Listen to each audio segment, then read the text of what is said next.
That is insane. She is nobody. A waitress. Nathan Halberd's voice cracked through the boardroom like a gunshot. On the 38th floor, money and legacy collided with something. No one expected kindness. Across the table, Evelyn Hart didn't flinch. A woman who once poured coffee for a living now held the key to a fortune and a secret that could destroy the Halberd name. Welcome to Story Theater. Take your seat, silence your phones and get ready to enjoy the story. The alarm screamed at 5 in the morning. Evelyn Hart, 27 years old, opened her eyes in darkness. No dreams. There were never any dreams anymore. Just cold floor beneath her feet and the weight of another day pressing on her shoulders. She tied her hair back without thinking. Muscle memory. The same motions every morning for 3 years. The Bluebird Cafe sat on the corner of Maple and 3rd Street. Paint peeled around the windows. The neon sign flickered weakly. Inside, old grease and burnt coffee hung in the air. Evelyn unlocked the door.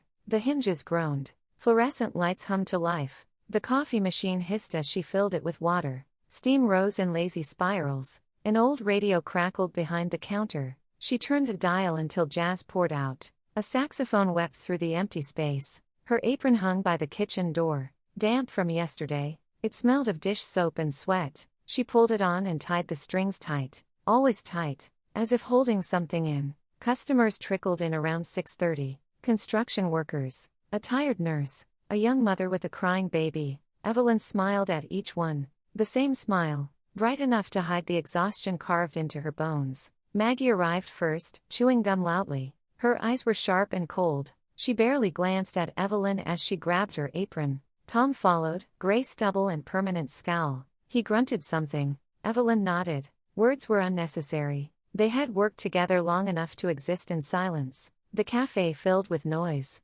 Plates clattering. Silverware scraping. Conversations blending into white noise. Evelyn moved through it like a ghost. Pouring coffee. Taking orders. Her hands steady. Her face calm. But inside, drowning. Maggie leaned against the counter, filing her nails. You look tired. Another bad night? I am fine. Sure you are. Maggie blew a bubble. It popped. You always say that. Tom wiped the grill. Leave her alone, Maggie. Maggie rolled her eyes. Evelyn felt the knot in her chest tighten. They saw her every day. But they never really saw her. No one did. At exactly 7:15, the bell chimed. Evelyn did not need to look. She already knew. Walter Halberd. An old man. Thin. Stooped shoulders. The same gray coat every morning. The same hat. His face was deeply wrinkled, but his eyes were sharp. Clear. He walked slowly to booth 4. Always the same booth. He never spoke. He simply sat down, unfolded his newspaper, and waited. Evelyn grabbed the coffee pot. She crossed the cafe quietly. Her footsteps soft on worn linoleum. She stopped beside his table. The old man did not look up. But she saw his hands. They trembled as they gripped the newspaper edges. She poured the coffee. Steam rose between them. The silence was thick but not uncomfortable. Familiar. Safe. Walter gave a small nod. Barely a movement. But Evelyn saw it. She always saw it. She walked back to the counter. Maggie watched with narrowed eyes. Tom shook his head. Neither understood. They thought it strange. A waste of time. But Evelyn did not care. There was something in that quiet exchange. Something she could not name. Something that made the weight on her chest just a little lighter. The cafe hummed. The coffee machine hissed. The radio played. The world turned. And Evelyn Hart stood behind the counter, smiling her tired smile, wondering if this was all her life would ever be. Walter Halberd ordered the same meal every morning.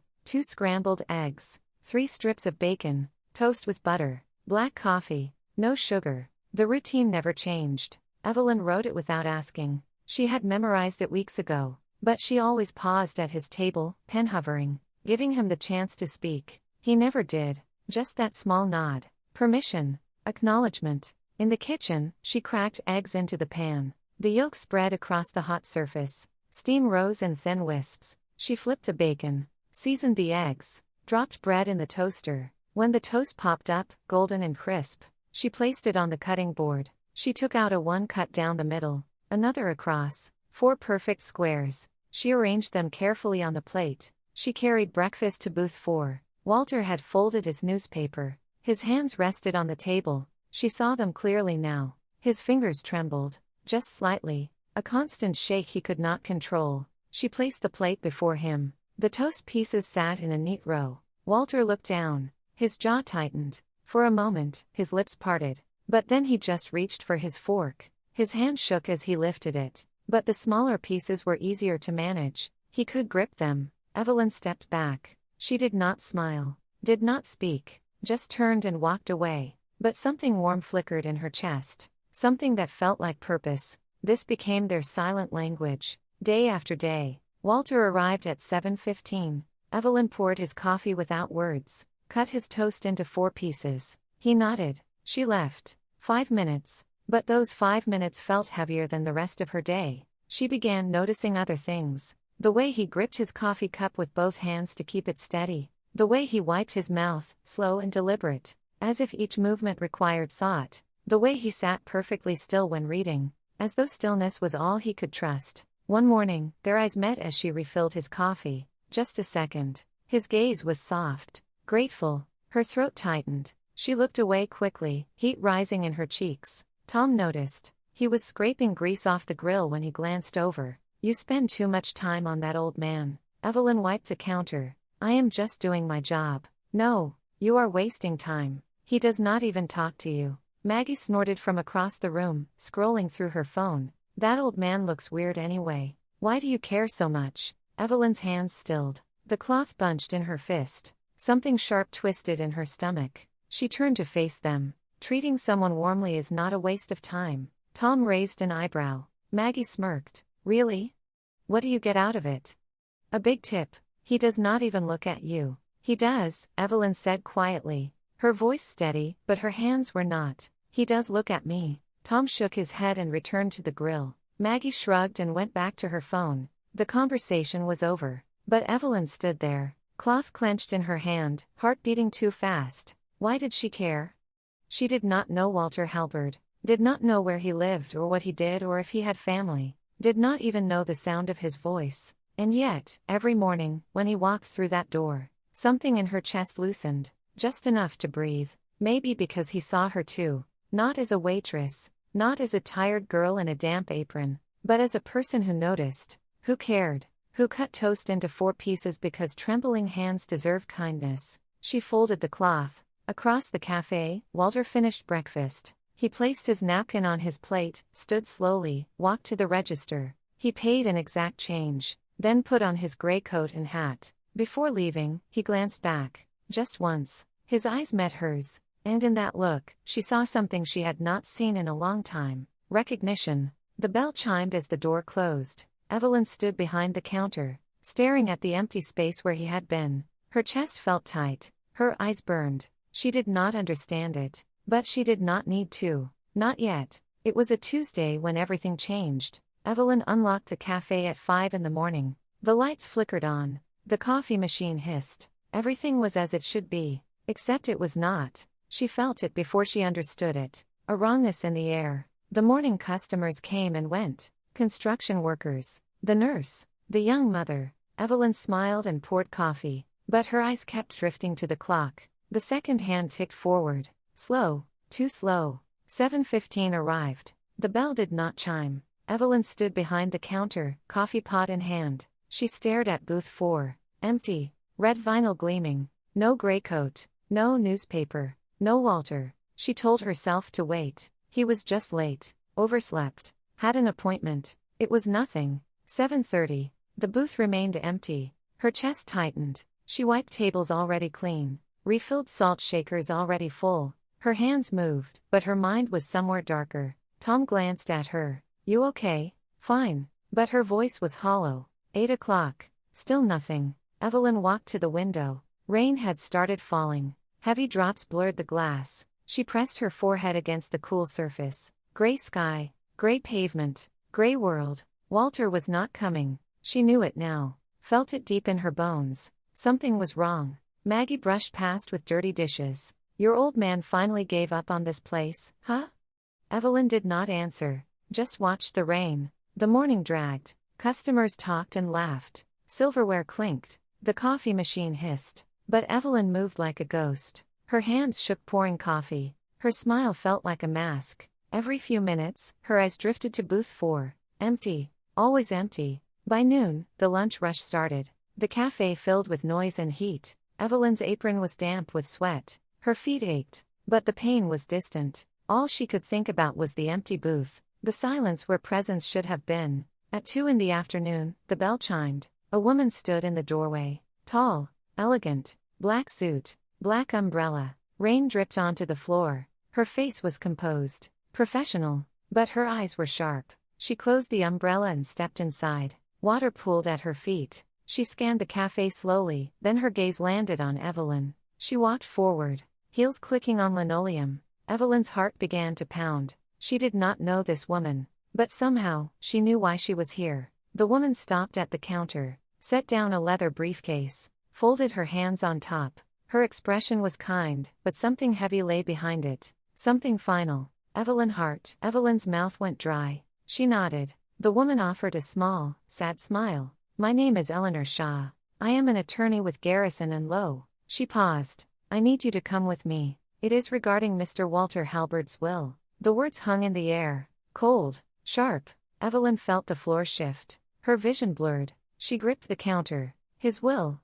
Eleanor nodded slowly. I am very sorry. Mr. Halbert passed away 2 days ago. The world stopped. Evelyn heard nothing, saw nothing, just the rain, just the empty booth, just the ghost of a trembling hand, reaching for toast cut into 4 pieces. She did not cry, could not cry. The grief was too big, too sudden. It filled her lungs and pressed against her ribs, until she could not breathe.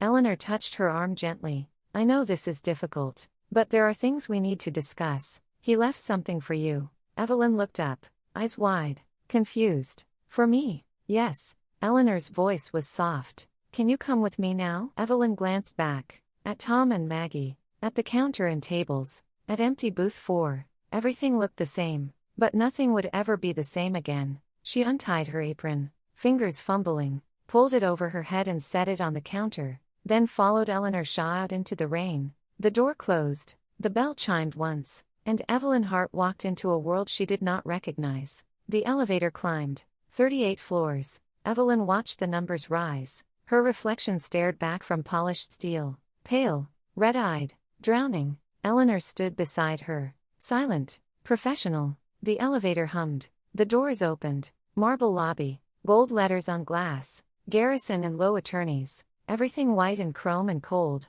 Evelyn's shoes squeaked. She wanted to disappear. Down a long hallway. Their footsteps echoed. A mahogany door stood open. Conference room. Long table. Leather chairs. Windows overlooking Asheville's financial district. Rain streaked the glass. 2 people sat at the table. A woman, 50s, sharp suit, pearl necklace, hair pulled tight, lips thin, eyes like ice. Beside her, a man, late 20s, expensive watch. He leaned back like he owned the room. His gaze landed on Evelyn, cold, dismissive.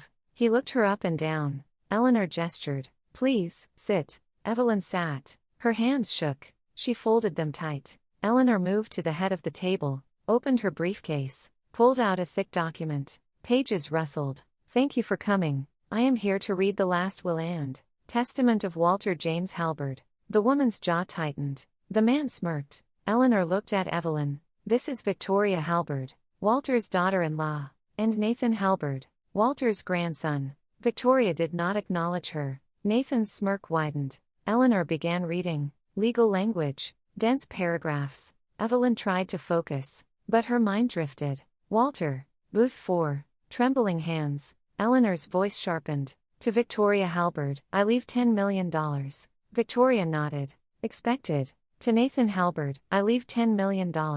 Nathan laughed. Bitter. 10 million. How generous. That is all. Eleanor turned the page. Her eyes flicked to Evelyn. Something shifted. Softer. And finally, to Evelyn Hart, who noticed my shaking hands when no one else did, who cut my toast into 4 pieces, so I could hold them, who saw me as a man and not a burden. To her, I leave the Bluebird Cafe, all property and assets associated with it, and a trust valued at $5 million.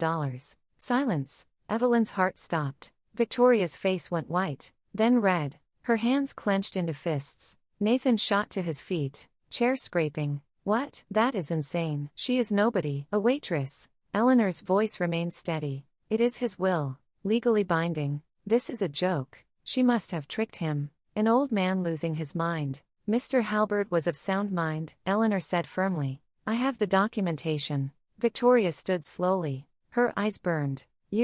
What did you do to him?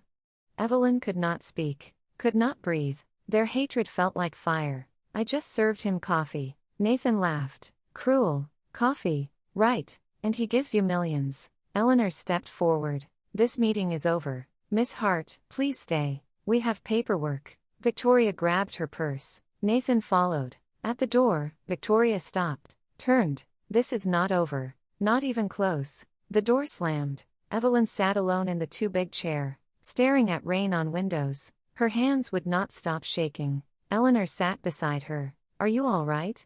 Evelyn shook her head. No, she was not all right. Walter was gone.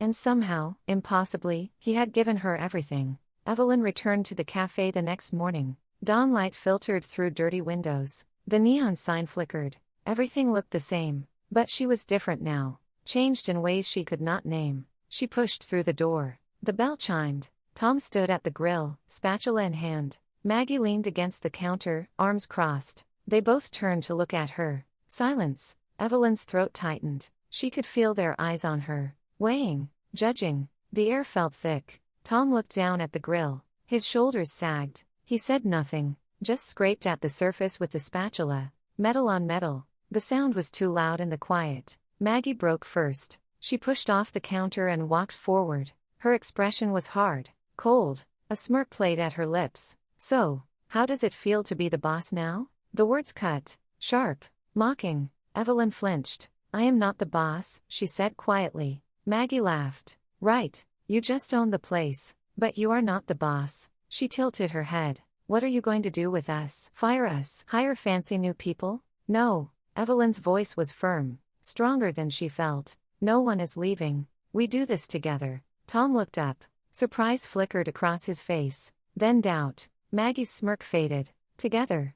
You think anything is the same now? You are rich. We are not. That changes things. It does not have to. But it does. Maggie's voice was flat. Final. She turned away. It already has. The days that followed were strange. Evelyn worked the same shifts, poured the same coffee, smiled the same smile. But everything felt wrong. Off balance. Tom stopped talking to her. He took orders without meeting her eyes. He ate his lunch alone in the kitchen. When she tried to speak to him, he just nodded and walked away. Maggie was worse. Her words were polite now. Formal. She called her Miss Hart. Said please and thank you. But her eyes were cold. Distant. The casualness was gone. The easy mockery. The way they used to exist together without thinking. Evelyn tried. She brought donuts one morning. Bought coffee for everyone. She offered to take extra shifts. To cover for them. To help with anything. But the distance only grew. She realized something painful. They did not hate her. That would have been easier. They just did not know how to be around her anymore. She was no longer one of them. The waitress who struggled with rent. Who wore the same damp apron. Who understood what it meant to be tired and broken and visible. Now she was something else. Someone with money. With property. With options. And that made her a stranger. One evening, after the last customer left, Evelyn sat in booth 4. The vinyl was cracked. Faded. She ran her fingers over the surface. This was where Walter had sat. Where he had nodded at her. Where their silent language had been born. She thought she understood now. Why he had been so quiet. So alone. Wealth built walls. Kindness could not always break them down. Tom was cleaning the grill. Maggie counted the register. Neither looked at her. She was 10 feet away but might as well have been on another planet. Evelyn closed her eyes. The weight in her chest grew heavier. She had been kind to Walter. Cut his toast into 4 pieces. Noticed his trembling hands. And he had given her everything. But the price of that gift was loneliness. A different kind than before. Worse, somehow. Because now she had people around her. Who could not see her anymore. Could not reach her. She was surrounded. And completely alone. Tom finished cleaning. Took off his apron. Walked to the door. Good night, Miss Hart, he said without looking back. The door closed. The bell chimed. Evelyn sat in the empty cafe. In Walter's booth. And understood, finally, what he had tried to tell her through his silence. Kindness had a cost. And sometimes, the cost was connection itself. The delivery came the next morning. A courier in a gray uniform. He held a small wooden box, no bigger than a book. The wood was dark, polished, beautiful. Evelyn Hart, she nodded. Her hands trembled as she signed for it. The cafe was empty, too early for customers. She carried the box to booth 4, sat down, stared at it. The wood felt smooth under her fingers, cool, heavy with something she could not name. She opened it. Inside, nestled in black velvet, lay a brass key, old, ornate, the kind that belonged to another time, another world. Beside it, a small envelope, cream-colored, her name written across the front in careful script. Evelyn picked up the envelope. Her heart hammered. She slid her finger under the seal. The paper tore with a soft whisper. One sentence. That was all. Evelyn, this key opens the truth. W.H. She read it again. And again. The words did not change. Did not explain. Just sat there on the page. Heavy. Final. She picked up the key. The metal was cold in her palm. What truth? What door? Walter had left her the cafe. The money. What more could there be? But he had meant for her to find something. Something important enough to leave behind in a locked box. Something he wanted only her to see. Fear crawled up her spine. Cold fingers pressing into her neck. What if the truth was terrible? What if she did not want to know? She closed the box. Set it on the table. Tried to go back to work. But her eyes kept drifting to it. The dark wood. The hidden key. The unanswered question. That night, she could not sleep. She lay in bed staring at the ceiling. The key sat on her nightstand, gleaming in the moonlight, accusing her, daring her. What are you afraid of? She rolled over, closed her eyes. But sleep would not come. Her mind raced. Walter had been kind, quiet. He had given her everything. Why would he leave something dark, something dangerous? But what if it was not dark? What if it was just the truth he could not speak? The words he never said. The explanation for why a rich old man left millions to a waitress who cut his toast. She sat up. 3 a.m. The world outside was silent. Still. She turned on the lamp, picked up the key, turned it over in her hands. The metal warmed under her touch, as if it had been waiting, as if it knew. By dawn, she had made her decision. She dressed carefully. Jeans, a clean shirt, her best coat, not because she wanted to look nice, but because she needed armor. Something to hold herself together. When everything inside felt like breaking, she called a taxi. Her voice was steady on the phone, but her hands shook as she wrote the address on a scrap of paper. Walter Halbert Penthouse, Biltmore Avenue. The taxi arrived 10 minutes later. Yellow, worn. The driver did not speak, just took the paper and pulled into traffic. Evelyn sat in the back seat, the key clutched in her fist. She watched the city pass outside the window. Buildings rising higher, streets getting cleaner, richer. This was not her world, had never been her world,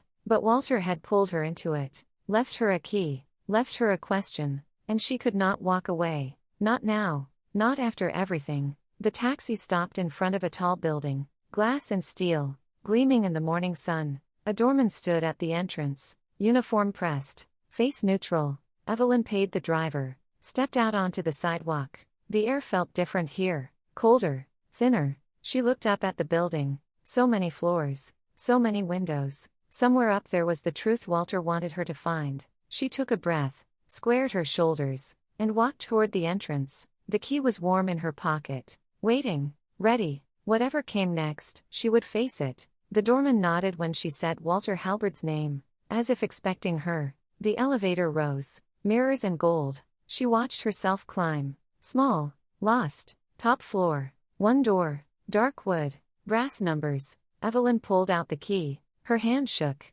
The metal slid into the lock, clicked. The door opened. She stepped inside. Old books, lemon polish, sunlight through tall windows. Classical music played softly. Violins, mournful, beautiful. Paintings covered the walls. Landscapes, portraits, sculptures on pedestals, marble, bronze. A life carved in art. Evelyn walked through slowly. Living room, kitchen, bedroom, everything perfect, untouched, like a museum. She felt like an intruder. But he had given her the key. He wanted her to see. She found it by accident. A bookshelf in the hallway. She leaned against it, felt it give. Click. The shelf swung inward. Hidden door. Her breath caught. Behind it, a small room. no windows, just walls covered with everything. Photographs, hundreds of them, pinned and taped. Faces, places, news articles yellowed with age, financial documents, business records,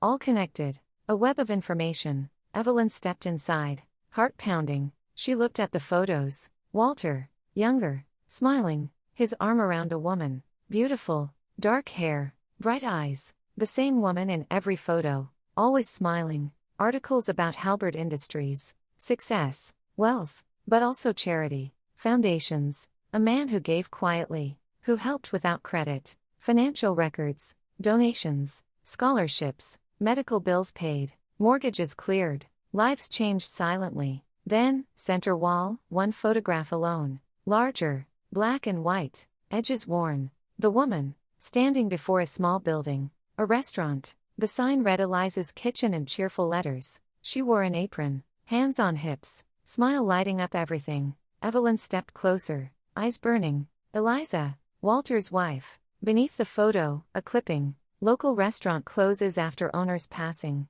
Eliza Halberd, beloved wife and chef, died yesterday at age 43. Her husband Walter plans to preserve her memory. 30 years ago. Evelyn's chest tightened. She looked around again, saw it differently. This was not information. This was grief. Love that never died. A man holding on to what he lost. She looked at the photo, at Eliza's smile, at the restaurant, and she understood. The Bluebird Cafe. It was Eliza's kitchen, renamed, relocated, but the same dream, the same heart. Walter kept it alive. For 30 years. Different owners, different names, but always watching, protecting, keeping his wife's dream breathing. When he saw Evelyn, her kindness, her care, her notice of small things, he saw Eliza, someone who could carry the dream forward, protect it, honor it. Evelyn's knees gave out. She sank to the floor, tears streamed. She was not just lucky, not a stranger who tricked an old man.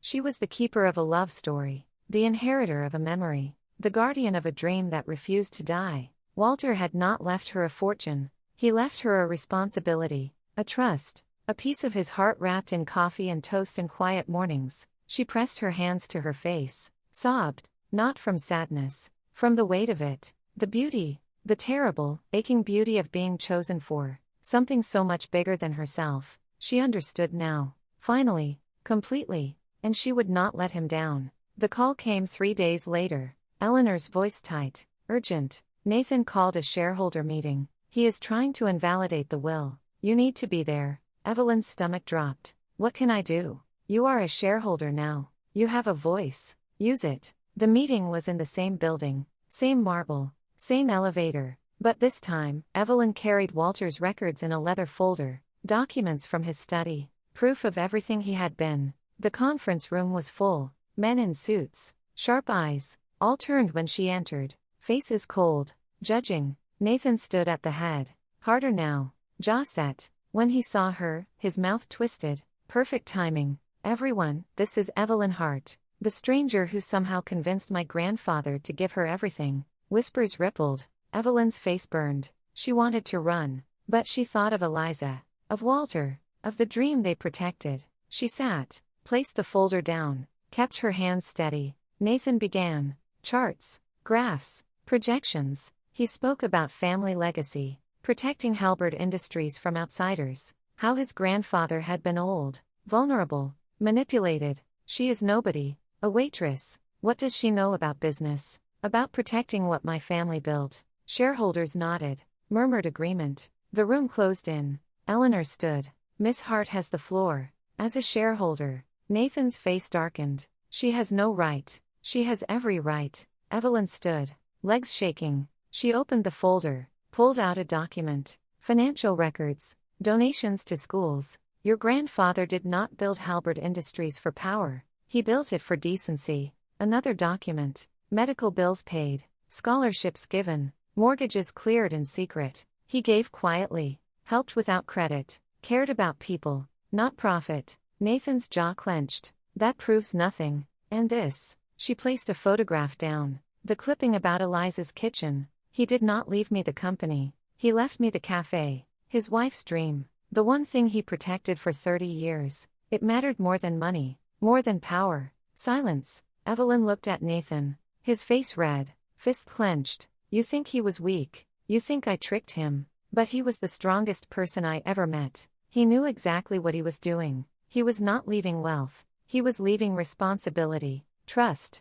a piece of his heart. She picked up another document. Nathan's investment records, gambling debts, failed ventures. Set them down, one by one. These are yours, your lies, your waste. He knew about all of it. Nathan's face went white, then red. You have no right. He did not trust you to protect what he built. He found someone who would. Shareholders stared. Some looked at documents, others at Nathan. Doubt spread like cracks. Eleanor stepped forward. We will now vote on Mr. Halbert's proposal to invalidate the will. Hands rose. Slowly, most stayed down. The vote was clear. Nathan's proposal failed. He stood there, shaking, eyes burning. He looked at Evelyn like she had destroyed him. He grabbed his briefcase, walked to the door, stopped. This is not over. But Evelyn did not flinch. She had faced truth in Walter's study, seen love that lasted 30 years, been chosen for something bigger than fear. Yes, it is. The door slammed. The room exhaled. Evelyn sat. Her hands finally stopped shaking. Eleanor touched her shoulder. Well done. Evelyn looked at the folder, at Walter's life spread on the table, at proof of goodness in a world of greed. She had not just defended a will, she had defended a legacy, a love story, a dream that refused to die, and she was just beginning. The door slammed behind Nathan. Silence filled the conference room. Heavy, complete. The shareholders sat frozen. Their faces had changed. The coldness gone. Now there was respect. Or shock. Eleanor cleared her throat. Miss Hart, you have the floor. Evelyn stood.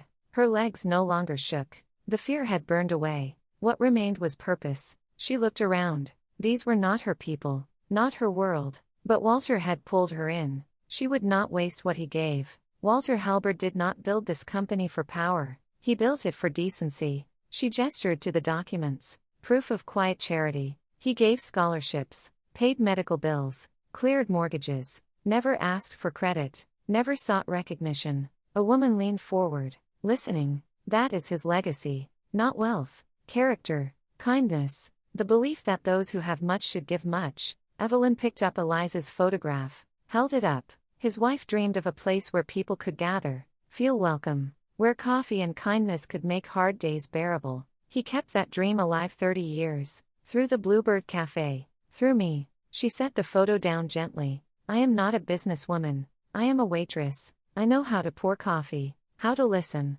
how to notice when someone needs help. She paused. But maybe that is what Walter wanted. Someone who sees people, not profit margins. People. Every eye on her now. I announced the creation of the Halbert Legacy Foundation, a charitable organization continuing Walter's work. The trust he left will fund scholarships, medical assistance, small business grants, everything he cared about. A man nodded. A woman wrote notes. The Bluebird Cafe will remain open. It will serve as the foundation's heart, where people are seen, where kindness is the currency. Her throat tightened, but she did not stop. Walter gave me more than money. He gave me purpose. He showed me that one person noticing another matters. That small acts of kindness ripple outward. That love lives in what we leave behind. She looked at each face. I will honor that. I will protect what he built. Not for power, not for glory, but because it is right, because he trusted me, and I will not let him down.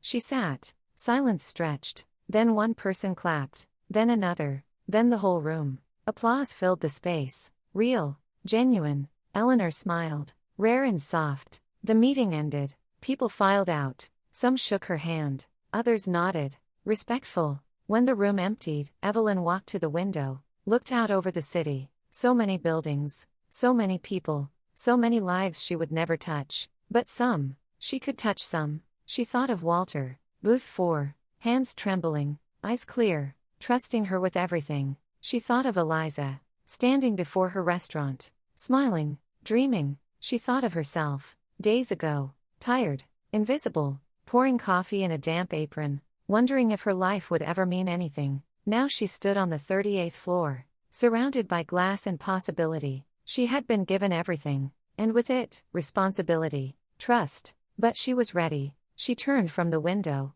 picked up Walter's folder, held it close. "I will make you proud," she whispered. The room was empty, but she felt him there, watching, nodding. That small, silent nod. She walked to the door. The elevator waited. Below, the city hummed. The Bluebird Cafe sat on its corner. Her cafe, her dream, her legacy to protect. She pressed the button. Descended. The world was different now. She was different. And the work was just beginning. 3 months passed. The Bluebird Cafe opened on a Tuesday morning. Everything was different now. Fresh paint covered the walls. Soft cream. New light fixtures. Warm. The old linoleum replaced with wood floors that gleamed. Polished oak counter. Sturdy tables. But it was still the Bluebird. Still the same heart. Just breathing easier. Evelyn stood behind the counter. 27 years old. But her eyes had changed. Deeper. Clearer. She wore a clean white apron. Hair tied back. She looked rested. At peace. The coffee machine hissed. The radio played jazz. Saxophone melodies drifted. Some things would never change. Morning customers came in. Construction workers. The nurse. The young mother. They looked around. Nodded approval. Sat in their usual spots. Tom was at the grill. He had stayed. After everything. Slowly they had found their way back. Something new. Built on understanding. Maggie was gone. Left a week after the meeting. Just a note about needing a fresh start. Evelyn understood. A new girl worked the counter. Sarah. 20 years old. Nervous. Learning. But Evelyn's eyes kept drifting to booth 4. The red vinyl reupholstered. Table refinished. But above it, mounted on the wall, a brass plaque gleamed. Walter's Corner. For those who choose kindness. Evelyn walked over. Ran her fingers across the metal. Cool. She did this every morning. Ritual. Remembrance. She thought of him. Gray coat.